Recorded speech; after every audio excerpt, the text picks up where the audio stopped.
ওই দিন তুমি দক্ষিণের বনে কেন গেছিলা? আরে ওই দিন যেদিন তোমার ভগ্নিপতি মারা গেল ওই দিন। ভাইরাল আমারে ফোন দিয়া বললো ওই দক্ষিণের বনে অবৈধ চালানের নাকি ইঙ্গিত পাওয়া গেছে। আমি গেলাম, কিন্তু আশ্চর্যজনক বিষয় হলাম কোনো কিছুই পাইলাম না। ঠিক তখনই ইমনের মৃত্যুর খবর পাইলাম, তারপর তো আমি তাড়াতাড়ি চলে গেলাম। কিন্তু তুমি এই প্রশ্নটা কেন করলা? না মানে ওই হয়েছে কি, তানা ওই দিক গেছিল, ওই তানার পিছনে পিছনে আমিও গেছিলাম। তানহা? তানহা কেন ওই দিক যাবো? মারুফের সাথে তানহার দেখা হওয়ার কথাটা না কওয়াই ভালো। না মানে এমনি গেছিল আর কি।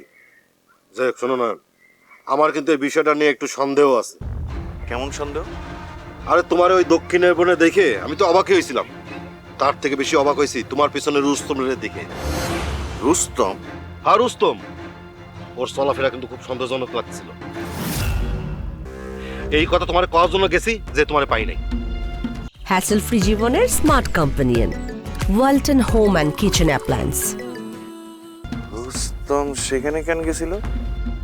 আমারও তো একই প্রশ্ন।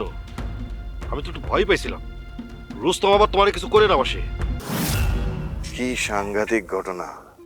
সেই ভয় তো পাইছিলাম রুস্তম যদি তোমার একটা ক্ষতি করে বসতো তখন।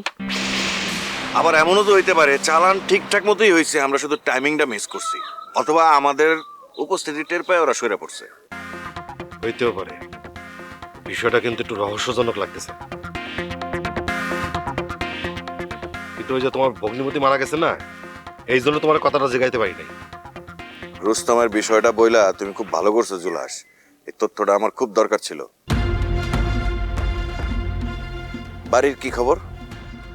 এমনিতে সবকিছু ঠিকঠাক আছে। ছেলেপক্ষ সামিয়ারে দেখতে আসবে।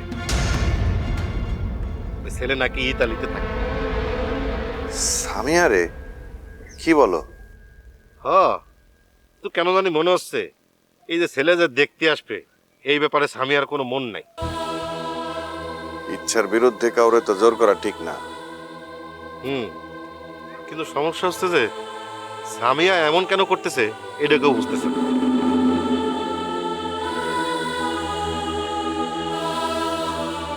না, তুমি ঠিক আছো তো? হ্যাঁ হ্যাঁ, ঠিক আছে ঠিক আছে। আমি যে রূপনগর নাচাবো গ্রাম শহর।